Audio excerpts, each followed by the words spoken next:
জীবনে কখনো হতাশ হবেন না। জীবনে যাই হয়ে যাক না কেন কখনো হতাশ হবেন না। মনে রাখবেন আল্লাহ আপনার রব, আল্লাহ আপনার সাথে আছেন ইনশাআল্লাহ। এই সমাজ আপনাকে যেভাবে শেখায়, কিভাবে শেখায়, এই যে স্কুল, কলেজ, ইউনিভার্সিটি, চাকরি, বিয়ে, সন্তান প্রতিপালন, আর তারপর ইন্না লিল্লাহি ওয়া ইন্না ইলাইহি রাজিউন, এই তো শেখায় নাকি? সবসময় মনে রাখবেন যে আল্লাহ রাব্বুল আলামিনের পরিকল্পনাই আপনার উপরে সবচেয়ে বেশি অগ্রাধিকার যোগ্য, সমাজের পরিকল্পনা নয়। পরিবার আপনাকে চাপ দিচ্ছে, চাকরি পাস না, পড়াশোনা করিস না, হ্যাঁ পড়াশোনায় কেন তুই 80 নম্বর পাইলি না, কেন চান্স পেলি না, কবে চাকরি পাবি, কবে আমাদেরকে দেখবি, খাওয়াবি, পড়াবি, এই যে চাপগুলো চারপাশ থেকে আসে কিনা, এতে করে অনেক যুবক দেখা যায় মাদকাসক্ত হয়, অনেকে দেখা যায় আত্মহত্যা করছে, ইদানিং করছে কিনা ভাই?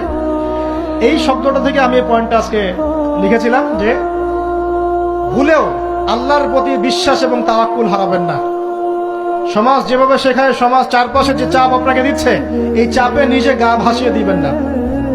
আপনি আল্লাহর কাছে দোয়া করবেন, আল্লাহর কাছে পথ চেয়ে নিবেন এবং আল্লাহর প্রতি তাওয়াক্কুল ভরসা করবেন। কখনো আত্মহত্যার পথ বেছে নিবেন।